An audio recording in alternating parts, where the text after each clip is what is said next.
자, 여러분, 마케팅 전략도 상당히 중요한 단원이 되겠습니다. 또 올해 또 출제가 또 예상되는 상당히 중요한 부분. 자, 이 마케팅 전략을 보면은 우선 개념부터, 여러분 개념도 많이 내거든요. 그리고 또 3년 전에는요, 이 시장 점유 마케팅 전략 개념이 정답을 했어요.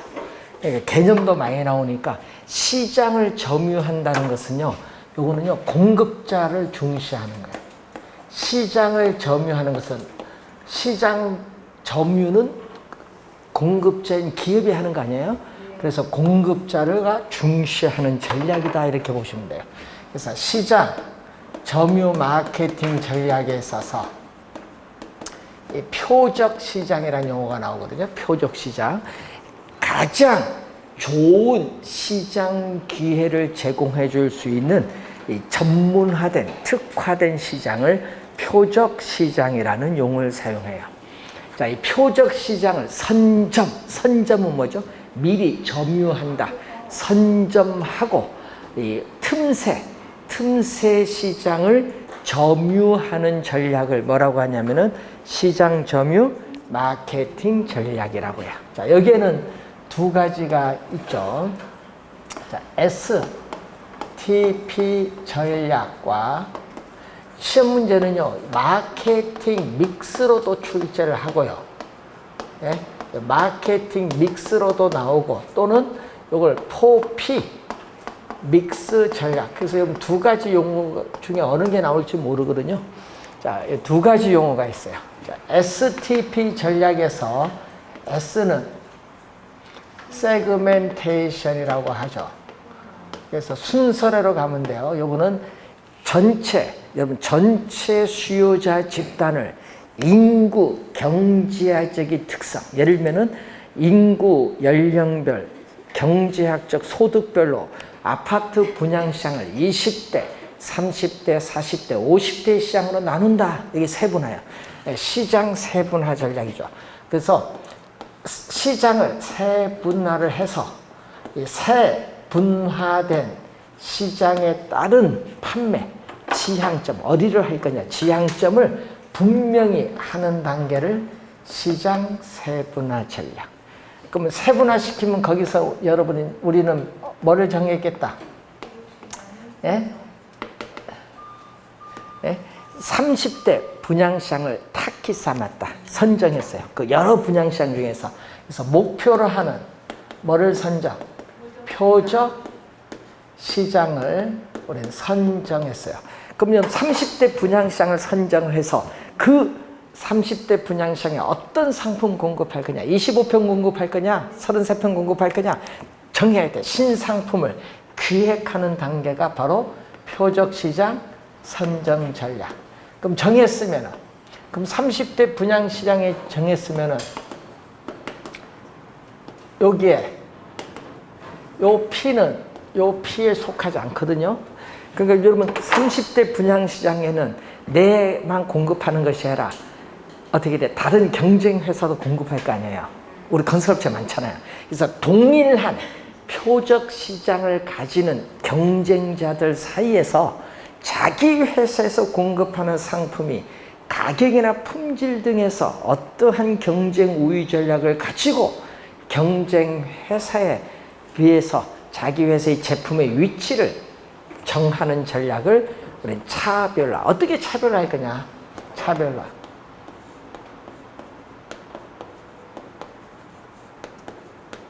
차별화 전략이다. 차별화 전략. 자, 여러분이 이제 우리 7월, 8월, 9월, 10월, 자, 딱 4개월 남았네요. 거의 4개월, 10일 정도 남았죠, 지금 시험이. 아직 많이 남았어요. 이제 여유 있게 공부를 하셔야 되는데, 여러분 지금 할 때는요, 이제 전체적으로 다시 기본서 보기는 어렵죠? 그러니까 여러분 강조해준 모든 과목에 있어서 강조해준 부분이 있을 거예요.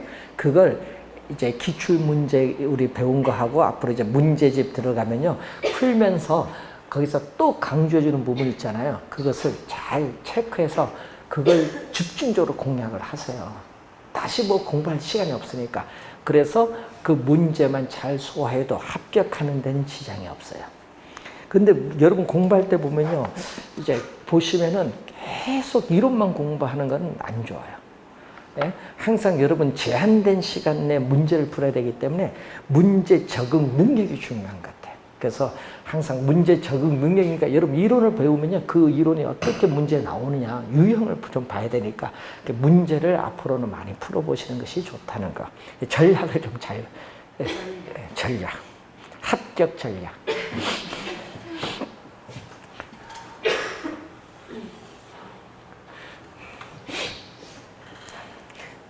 그래서 저희들도 이제 대학교인데 이제 기말고사 끝났거든요.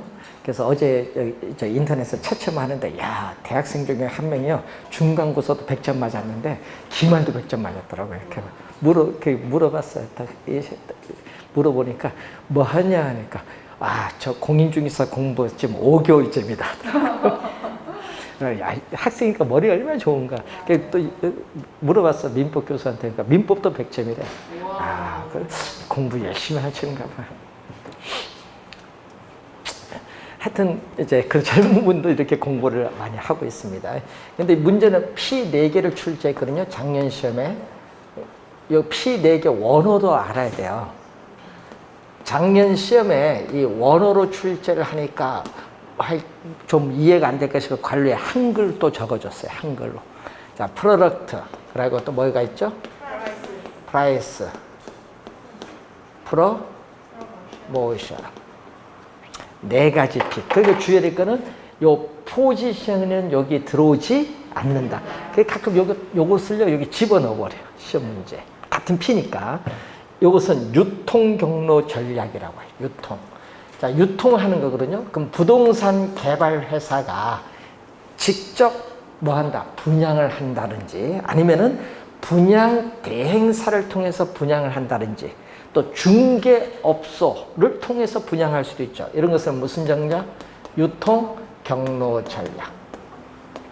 자, 제품 전략에서 요즘에 여러분 공간이 상당히 중요한데, 자, 여러분 분양 전략 중에서 이 혁신적인 내부 구조를 가진 아파트와 관련해서 설계가 중요하겠죠.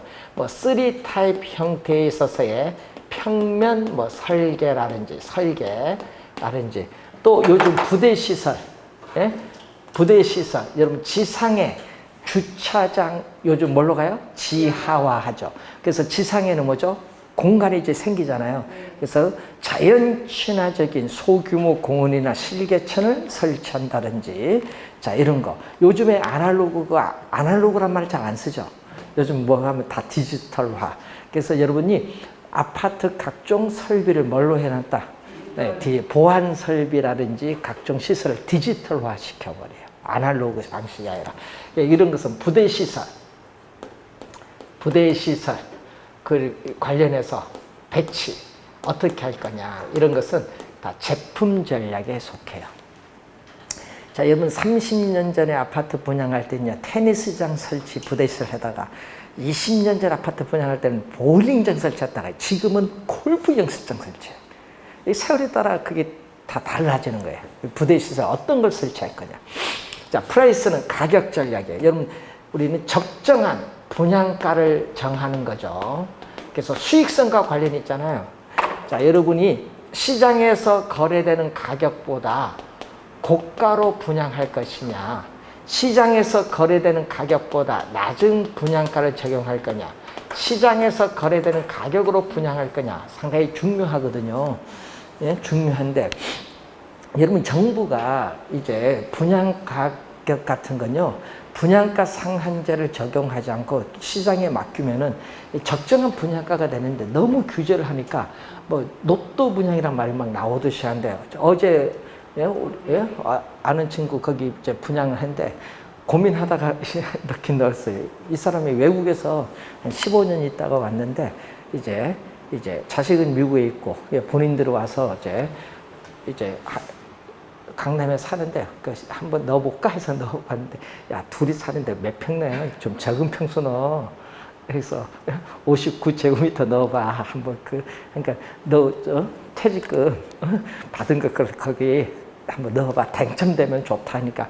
그래서 넣긴 넣었는데 분양 가격이 얼마냐? 14억 4천인가 뭐 얼마다 하더래요. 왜? 그런데 그 주변에 바로 옆에 아크로 여기 봤더니 동일 평형수 가격이 27억이에요. 그 뭐 분양가 규제해 보니까 그래요. 예? 왜냐 옆에는 예? 평당 1억이 넘어가는데 분양가는 5,500을 때렸으니 예? 그러니까 이게 뭐 규제를 하는 게 좋을 수도 있지만요. 이게 경쟁이 치열하면 그걸로 인해서 주변 가격이 또 올라. 규제를 할 필요 없는 것 같아. 그걸 맡겨두면 돼. 고가를 공급하든 저가 공급, 그 시장 상황에 따라 이제 분양가가 자연스럽게 형성이 될 거예요. 이게 가격이 어떤 전략을 구하느냐, 이게 상당히 중요합니다. 자, 가격 전략이 있고, 그 다음에 또 판매, 미분양되면 골치 아프잖아. 그래서 상품 판매를 촉진시키는 전략이 또 중요해요. 이 전략 중에 우리 많이 하는 거, 광고죠. 명시된 광고주가 광고 대금을 유료로 지불하고 부동산 상품을 소개하고 정보를 제공해서 고객을 설득해서 상품을 사도록 만들어야 돼. 광고 중에 우리 많이 하는 광고들이 많죠, 요즘. 광고 매체에 따르는 게 있죠. 뭐 TV 광고, 라디오 광고. 요즘 신문 광고는 많이 줄는데 요즘 신문 광고 대신에 뭐를 많이 해요? 인터넷을 통한 우리가 광고, 여기 또 많이 하고 있어요, 요즘에. 자, 그리고 또 관련해서 여러분 집으로 브로셔 같은 거 옛날 보냈는데 요즘 안 보내대요. 그걸 뭐죠? 우리가 DM, 직접 우편 무료 광고, DM 광고라고 하는 표적 고객층을 대상으로 하는데 요즘은 잘 안 보내더라고요. 인터넷 광고로 해버리니까. 자, 그런 게 있고 또 밖에 보면 중접수 간판이 있거든요. 그래서 이러한 우리가 밖에 간판 등의 색상을 통한 이런 광고, 점두 광고라고 이런 거. 그리고 여러분 전철 타면 옆에 또 광고하는 거죠. 이건 교통 광고. 교통 광고, 버스 옆에 뭐 이런 데 다 교통 광고. 광고 매체에 따라서 분류를 하는 거죠. 자, 여러분 뉴스 기사나 신문 기사를 통해서 어디 몇 세대 분양합니다 알리는 거. 이건 뭐죠? 홍보. 무료인 경우가 거의 많죠. 홍보. 그리고 우리는 보험 설계사처럼 1대1 대면 접촉을 통해서 쌍방향 커뮤니케이션, 의사소통을 통해서 강한 설득을 가지고 판매하는 인적 판매, 방문 판매용 같은 게 있죠. 화장품 이런 것도. 그리고 또 여러분 판매 촉진. 자, 소비자에게 판매를 촉진하는 수단으로서 우리나라에서 많이 하는 게 경품 제공 같은 거. 그리고 또 판매원 입장에서 많이 팔수록 인센티브 주는 거. 특히 우리 외제 자동차 있죠. 외국계 그거 많이 팔수록 인센티브 주는 거. 이런 거 판매 촉진 있고 또 투자 뭐 설명회를 개최한다든지 이런 것은 다 촉진 전략에 속하는 겁니다. 자, 여러분이 이 촉진 전략은 통제가 가능합니다. 이 네 가지 P는 통제가 뭐다? 가능한 거야. 그래서 통제가 가능한 거, 이걸 조절하면서 이 네 가지 요소를 결합해서 목표로 하는 시장에 도달하는 것이 마케팅 믹스라고 하죠. 자, 여기에 대해서 이번은 고객이 들어가면 뭐가 돼요? 고객이 들어가면은 소비자다. 예, 소비자. 예, 요거는 누구를 중시하냐면은 고객이 들어간 소비자를 중시하는 전략이다. 자, 고객, 점유, 마케팅 전략이다. 자, 그래서 고객 점유 마케팅 전략은 거기에 우리 항상 아이다의 원리. 아이다. 앞에 A는요, attention이라고 해요. attention이라고 해서 주의. 뒤에 I는 interest. interest는 관심을 불러일으키고, 뒤에 desire는요, 고객의 물건을 사고자 하는 욕망을 일으켜서 그 욕망을 액션, 행동으로 나타난다. 그래서 여기에 심리적 측면을 강조를 하는 거죠. 심리를 강조한다.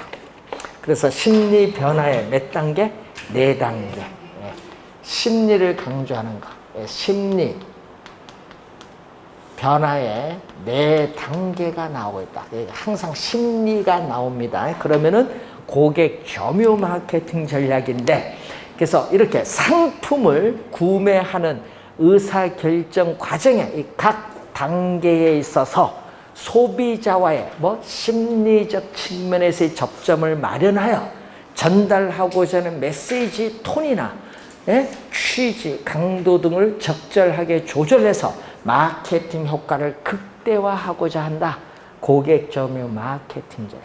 그래서 아이다의 원리를 꼭 기억을 해 두셔야 되겠고, 자, 다음은 관계 마케팅 전략. 관계 마케팅 전략이라는 것은 소비자와 생산자 간의 일회적인 관계가 아니다. 장기적이고 지속적, 여기 꼭 나오죠. 장기적, 지속적인 관계를 중시하는 전략으로서 뭐 관련되어 있냐면은 상표, 브랜드와 연관이 되어 있다. 브랜드.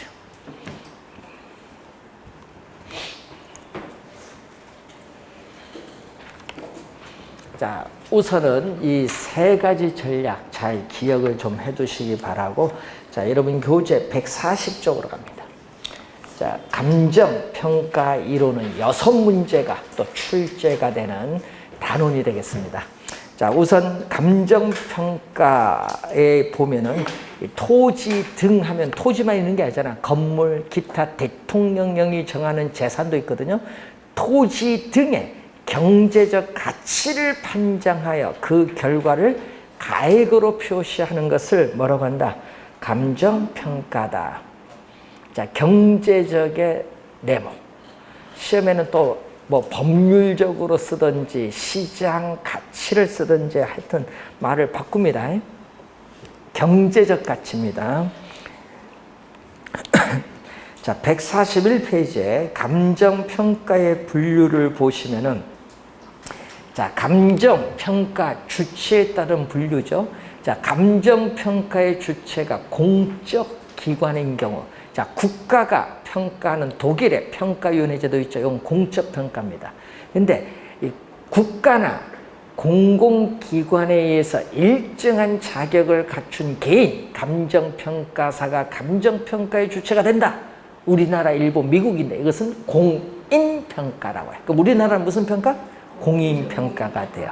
자, 강제성 여부에 따라서 필수적 평가와 임의적 평가인데, 여러분 강제성이 있으면 필수적 평가, 강제성이 없으면 임의적 평가.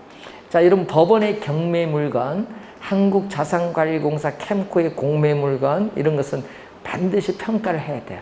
그래서 감정평가 의뢰인은 어떤 일정한 사유가 발생하면 반드시 감정평가 기관의 평가를 받아야 됩니다. 자, 이런 것은 뭐다? 우리는 필수적 평가. 임의적 평가는 감정평가 의뢰인, 자유로운 임의의 의사에서 행해지는 평가. 자, 금융기관의 부동산 담보대출 받고 싶다. 여러분의 자유로운 의사입니다. 이것은 담보 물건의 평가하는 것은 이것은 임의적 평가.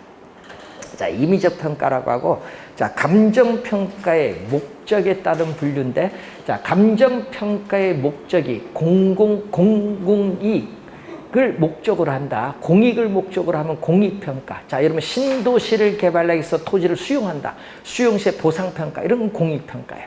근데 사익은 개인의 이익을 위해서 행해지는 평가. 자, 여러분 부동산 시장에서 부동산 매매나 교환을 하기 위해서 나는 평가를 하고 싶다. 이런 것은 무슨 평가? 사익평가, 사적 이익을 목적으로 하는 거죠. 이거는. 자, 그리고 법정평가. 여러분 부동산 시장에서 거래되는 가격과 달리 우리 구할 필요가 있어요. 예? 뭐 수용시 평가란지 이럴 때는 법령에 규정되어 있는 평가가 법정평가. 법령에 규정되어 있다. 뭐 세금을 부과하기 위해서 평가한다든지 이런 거 다 법령에 규정되어 있습니다. 자, 그리고 거기에 보시면은 감정평가 조건 142쪽으로 한번 갑니다. 감정평가의 조건에 따른 분류에서, 자, 현재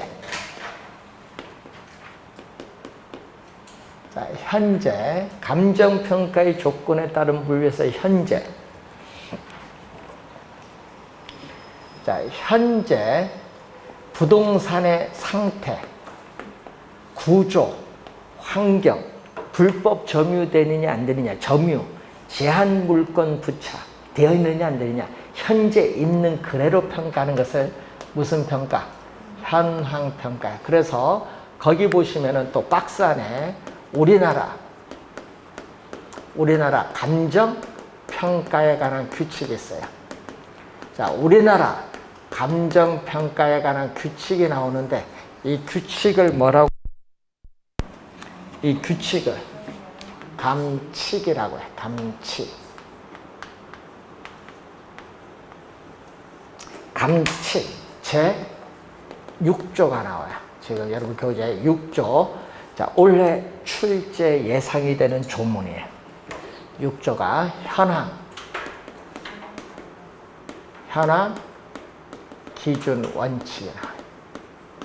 자, 6조 거기 보시면은 1항, 2항이 지금 나오죠. 그 1항 한번 볼까요? 감정평가는 기준 시점 네모, 기준 시점에서의 대상 물건의 이용 상황, 불법적이거나 일시적 이용은 제외한다. 대상 물건의 이용 상황 및 공법상 제한을 받는 상태를 기준으로 한다. 시험 문제 주의해야 될 것은요, 공법상이 나오죠. 요걸 가끔 시험 문제에 공법상을 공사법상으로 또 출제를 많이 해요. 공사법상이 아니라 공법상. 제한을 받는 상태를 기준하는데 주의해야 될 건 또 기준 시점. 여러분 기준 시점은 감정, 우리 평가 대상 물건의 가격 조사를 완료한 날짜인데, 그래서 대상 물건, 평가 대상 물건의 감정 평가액을 결정하는 기준이 되는 날짜다. 대상 물건의 감정 평가액을 결정하는 기준이 되는 날짜. 자, 1항은 요 27회 시험에 한번 출제했고, 그 2항이 있죠. 2항은 30회, 2년 전에 또 출제를 했어요.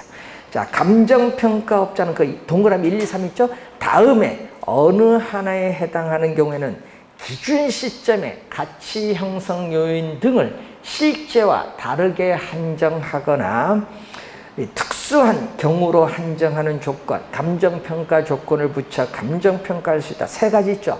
법령에 다른 규정이 있는 경우, 감정평가 의뢰인이 요청하는 경우, 감정평가의 목적이나 대상 물건의 특성에 비추어 사회의 통념상 필요하다고 인정되는 경우, 이 세 가지 중에 어느 하나에 해당하는 경우에는 감정평가 조건을 붙여 감정평가할 수 있다. 30회 시험, 2항은 30회, 5회는 27회 시험에 출제했죠. 올해도 법조문 중요합니다. 그래서 여러분이 6조 잘 공부해 두셔야 될 부분이 되겠죠. 자, 일본에서는 또 이렇게 나오죠. 자, 일본에서는 독립평가와 또 뭐가 있어요? 부분평가가 있다. 독립평가, 부분평가인데 복합 부동산인 경우에 적용한다. 독립평가, 부분평가인데, 자, 여기서는 우리 관련해서 토지에 건물이 있어요. 토지에 건물이 있다. 그러니까 무슨 경우? 이렇게 복합 부동산인 경우에 적용하죠. 자, 그러면 우리가 보면요, 가까운 미래에 도래가 확실하다. 자, 여러분, 가까운 미래에 도래가 확실하다. 여러분, 1년 후에 완공돼서 투자를 해야 될 건가 말인가 타당성을 좀 평가하고자 한다. 미래 도래가 확실하면요, 이것을 기한부 평가라고 하는데, 문제는 미래가 불확실해요. 확실한 것이 아니라 미래가 뭐하다? 불확실하다. 그래서 이 미래 불확실한 상황이 성취될 것을 전제로 한다. 지금 요거 독립평가를 설명하기 위해서 우선 토지에 건물이 있는데 이 건축물이 준공해서 60년의 경우가 있다. 여러분 60년 경과하면 상당히 노후화가 됐거든요. 근데 철거를 하긴 해야 되는데 언제 해야 될지 모르는 거예요. 그것을 불확실한데, 철거가 불확실한데 성취될 것을 전제로 한다는 거예요. 그러니까 무슨 얘기예요? 건물이 뭐를 성취될 것을 전제로 한다는 것은 건물에 뭐를 전제로? 철거를 전제로 해. 철거를 전제로 한다는 것은 건물이 있지만은 건물이 뭐라고? 없다고 보고 건물이 없는 토지를 뭘로? 낮은 상태로 평가를 한번 해보자 이 얘기예요. 그러니까 이게 조건부 평가라고 하거든요. 이것을 미래 불확실한 상황이 성취될 것을 전제로 해서 부동산 가치가 증가하느냐 감소하느냐 이걸 가지고 평가하는 게 조건부 평가야. 그럼 요거 마찬가지거든요. 항상 우리 뭐를 평가한다? 토지를 평가를 하는데 이렇게 평가 대상 토지상에 건물이 있는데 건물 있지만 건물을 뭐로? 없다고 보는 거예요. 아까 했지만 건물에 뭐를 전제로 해요? 철거를 전제로 해서 건물이 없다고 보고 토지를 뭘로 평가한다? 낮이 상태로 평가하는 것을 무슨 평가? 독립평가인데 그래서 독립평가는 조건부 평가에 속하는 개념이다. 자, 부분평가는요. 토지 위에 평가 대상 토지상에 건물이 있는데 건물이 현재 이용되고 있는 상태 그대로 평가한다. 건물이 현재 이용되고 있는 상태 그대로라는 것은 토지는 낮이가 아니라 건물이 있는 상태니까 무슨 상태? 건부지. 건부지 상태로 평가하는 것을 부분평가예요. 그러니까 건물이 현재 이용되는 상태 그대로 평가하니까 이것은 부분평가는 현황 평가에 속한다. 이것을 이제 설명하기 위해서 일본에서는 토지 건물이 결합된 복합 부동산의 경우에 적용하고요. 자, 143페이지 보시면은 우리나라 감정 평가에 관한 규칙 몇 조? 제7조가 나와요. 제7조. 제7조가 개별 물건 기준 원칙이다. 개별 물건 기준 원칙 등이 나와요. 자, 이 7조 보면요. 1항을 보면요. 1항 감정평가는 대상 물건마다 개별로 하여야 한다. 이러면 하여야는 반드시인데 이걸 의미하겠죠? 요거 개별 물건 기준 원칙이 1항. 개별 물건 기준 원칙이 1항이에요. 그럼 2항과 3항은 요게 시험 문제에 또 2년 전에 출제를 또 했는데 시험에 자주 내거든요. 이 3항을 법 조문 그 자체를 냅니다. 자, 여기는 둘 이상, 여기는 하나 포인트가. 자, 여러분이 우선은 둘 이상입니다. 2항 볼까요? 둘 이상의 대상 물건이 일체 묶인 상태 일체로 거래되거나 대상 물건 상호 간에 용도상 불가분, 뗄래야 뗄 수 없다. 불가분의 관계가 있는 경우에는 뭐 할 수 있다? 일괄하여 감정평가할 수 있다. 그래서 일괄평가가 나타나요. 자, 3항은 뭐죠? 하나, 요거 하나의 대상 물건이라도 가치를 달리하는 부분은 이를 구분하여 감정평가할 수 있다.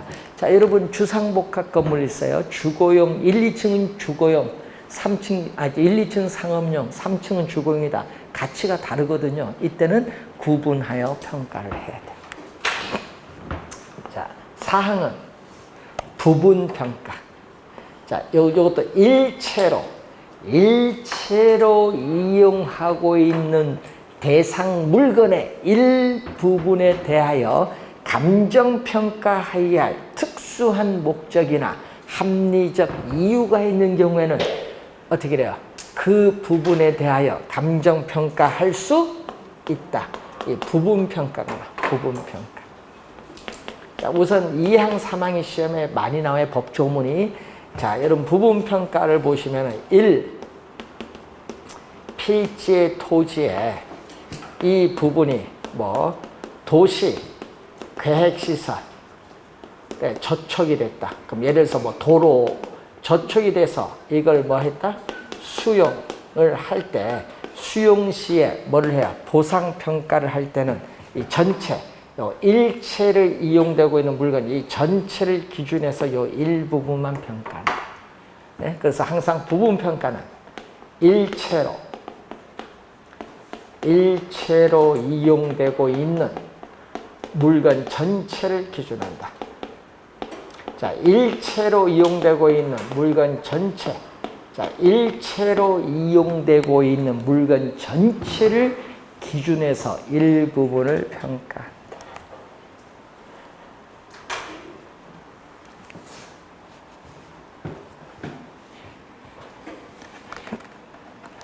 자, 요 2항, 3항이 특히 시험에 법조문이 많이 나온다는 걸 염두에 두시고, 그래서 요 등이 있죠? 이 등이 요 세 가지를 묶어서 등이라고 한 거예요. 자, 그리고 143페이지에 부동산 가치 개념이 나오죠. 자, 어빙 피셔. 자, 어빙 피셔는 자, 부동산에 있어서의 가치를 뭘로 설명하고 있죠? 거기 부동산 소유에서 비롯되는 장래, 미래에 있어서의 뭐죠? 편익. 자, 부동산 소유에서 비롯되는 장래, 미래의 편익. 여기에는 뭐가 있어요? 여러분, 전매 차익이나 임대료 수입 등의 눈에 보이는 유형적 이익도 있지만은 무형이 있어요. 요즘 여기 크대 부동산 소유로 인한 정신적 만족감. 무형적 이익이거든요. 이 이익을 뭘로 나눈다? 현재. 미래의 편익을 무슨 가치?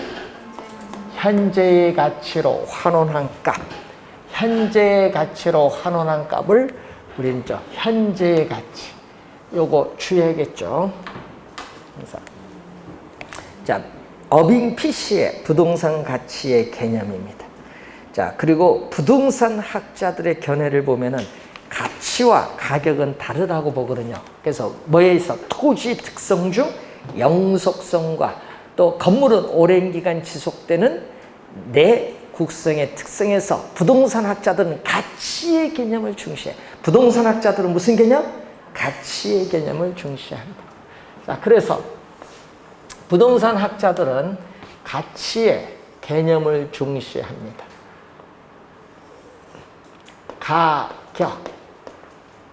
가격은 공인중개사가 중시하는 개념이고, 가치는 감정평가사가 중시하는 개념인데, 우선은 개념상에 뭐가 있다? 차이가 있다. 개념상의 차이가 있습니다. 자, 어떤 차이? 우선은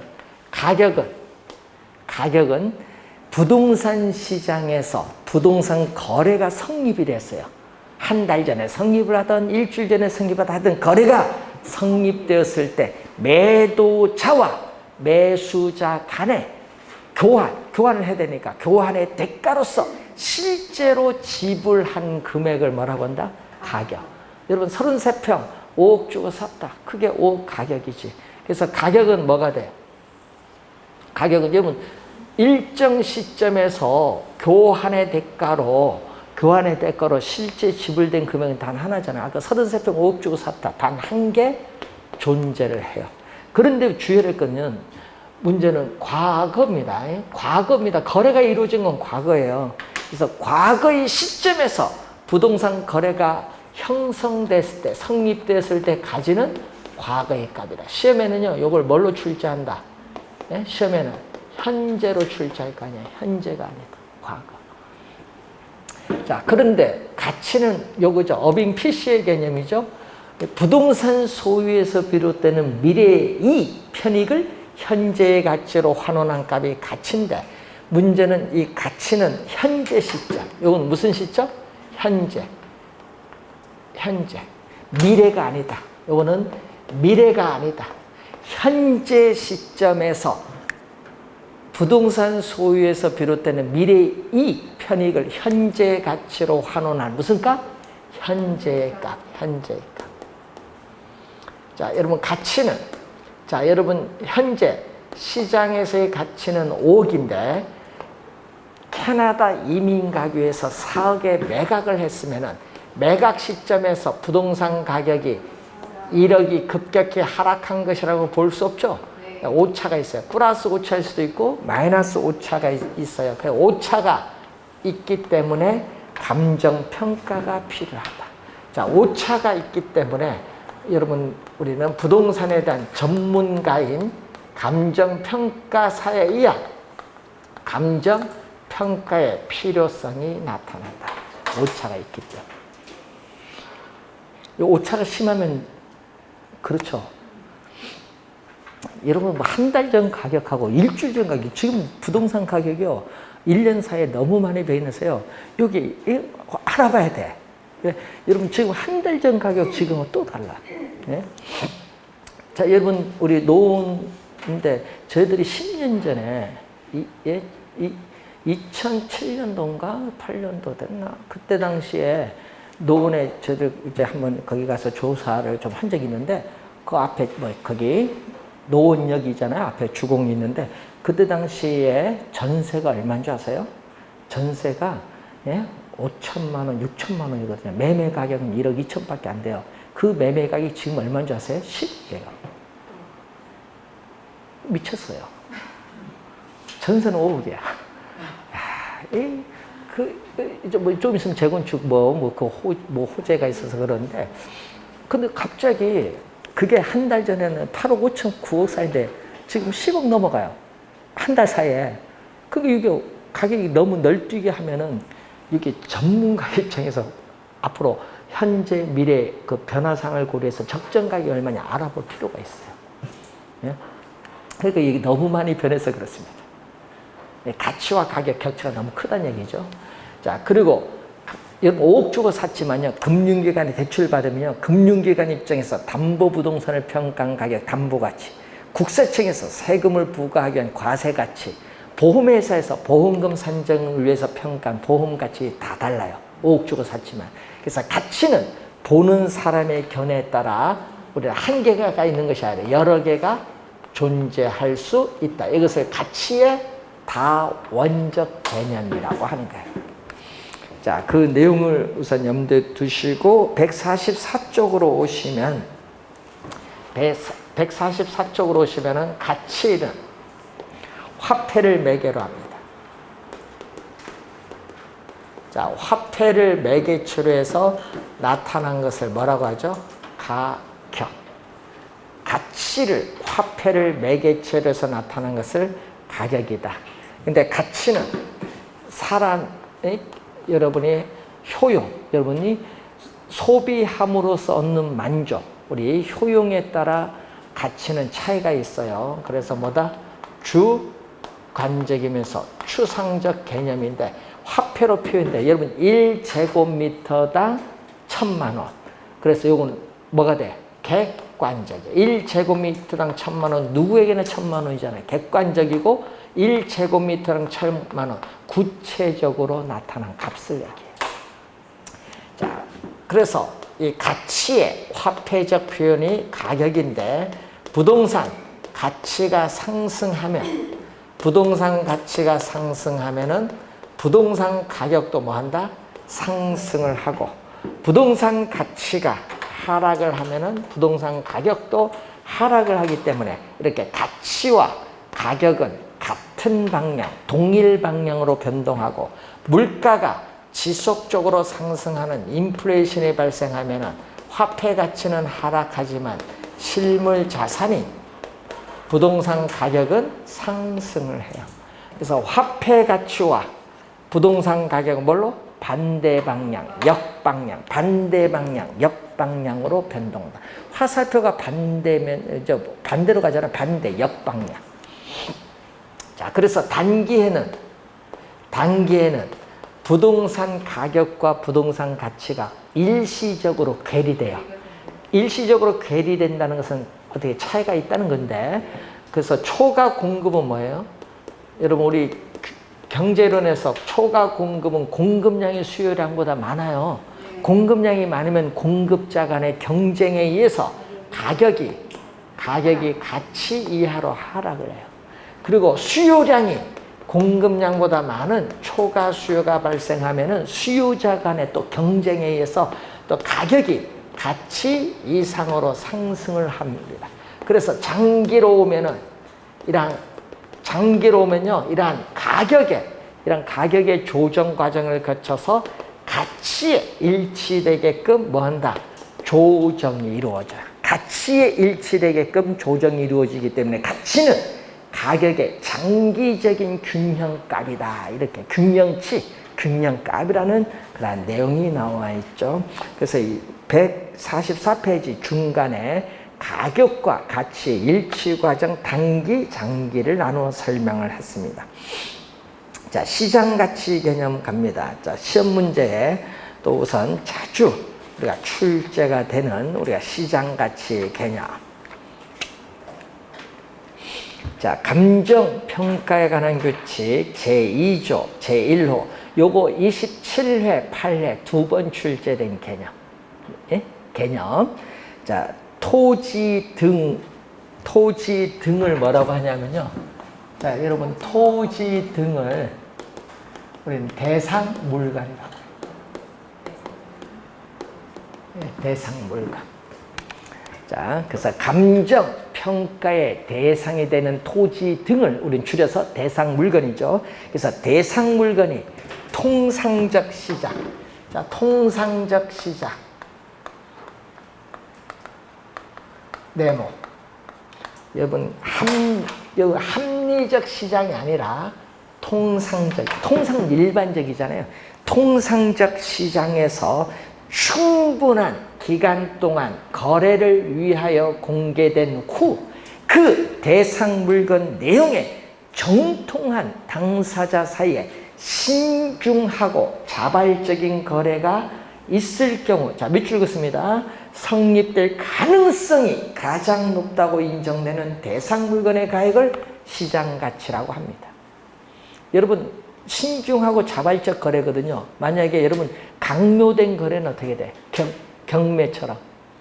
예? 이런 것은 공공기관 간의 거래라든지 강요된 거래는 자발적 거래가 아니죠. 그럼 시장가치 적용 못한다는 얘기예요.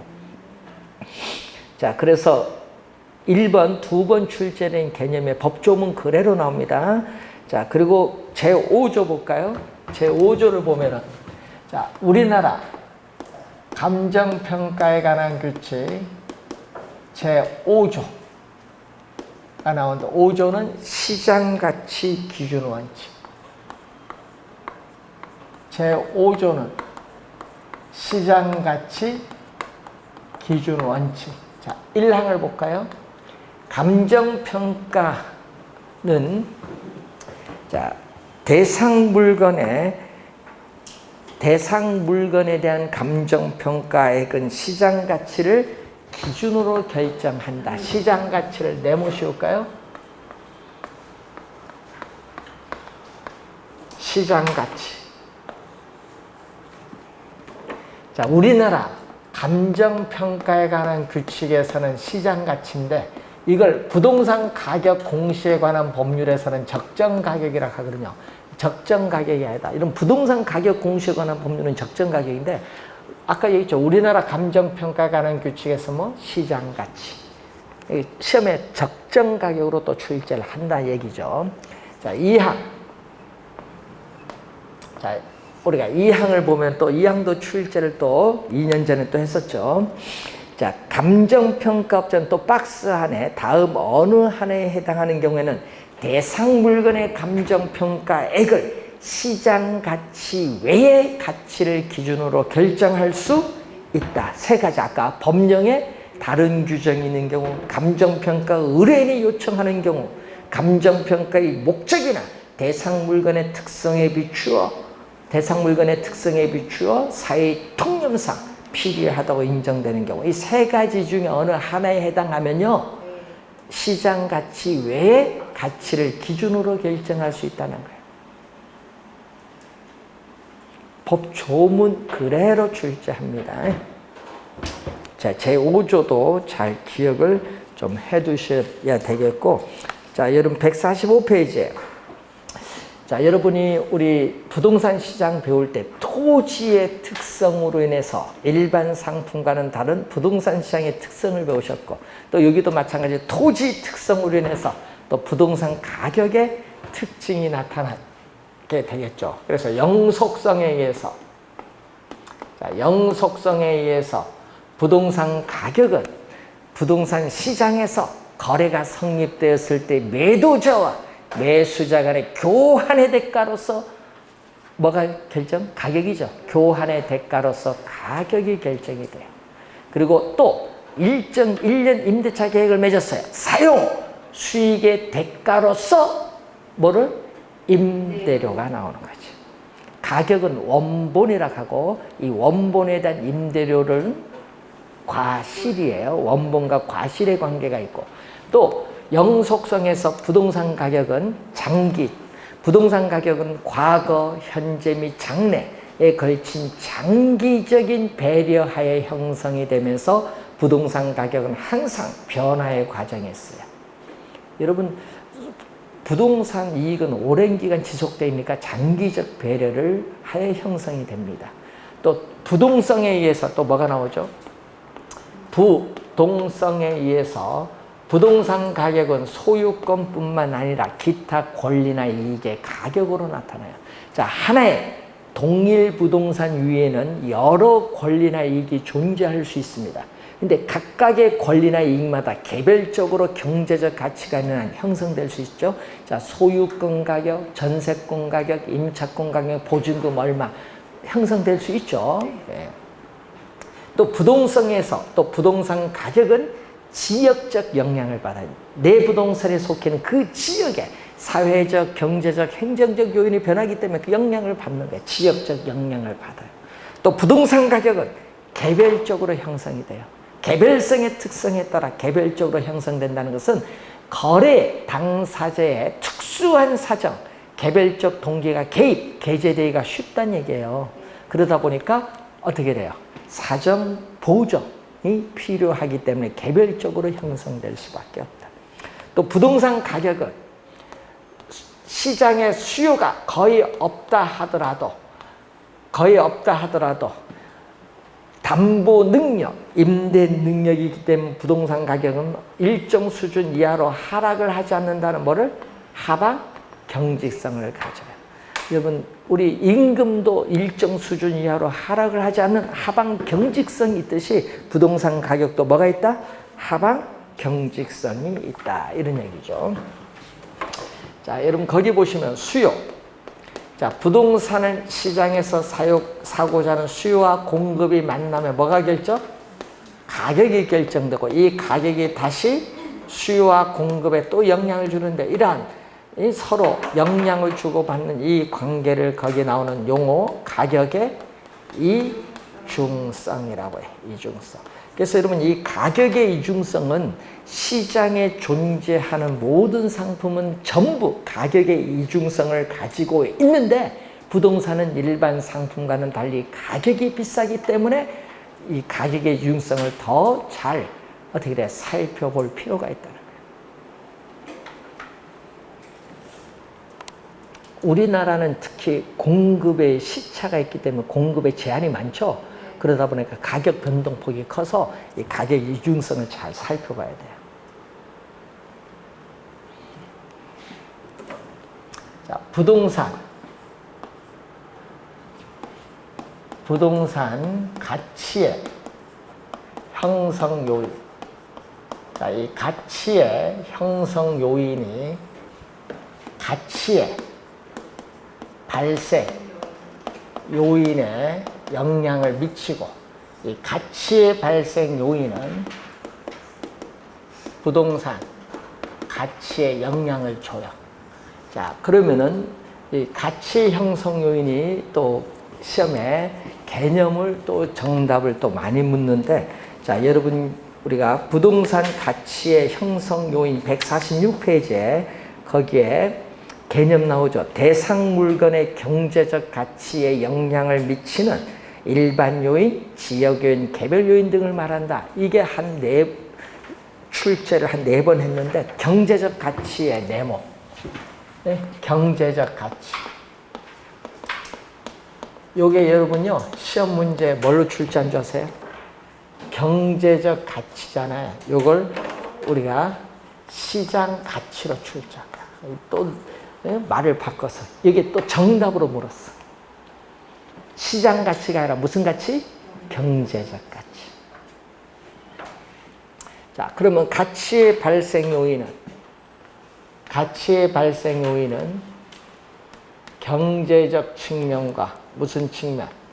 법률적 측면으로 나눠볼 수 있어요.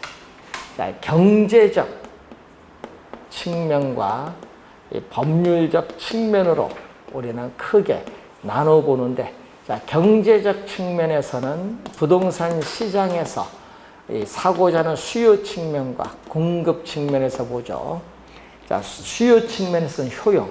자, 여러분, 효용은 뭐죠? 상품을 소비함으로써 얻는 만족이잖아요.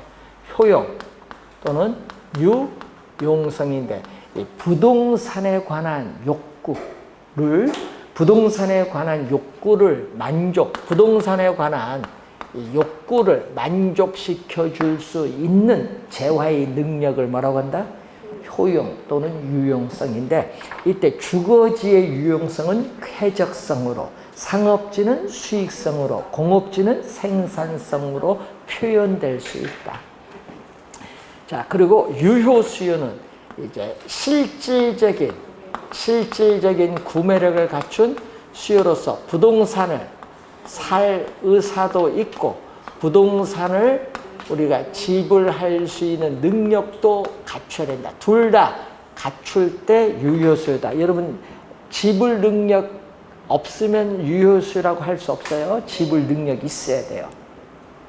자, 공급은 상대적 희소성이죠. 자, 희소성은 부동산을 소유하고자 하는 욕망은 무한한데 그 무한한 욕망을 충족시켜줄 토지 자원은 한정되어 있다는 부증성에서 나타나요.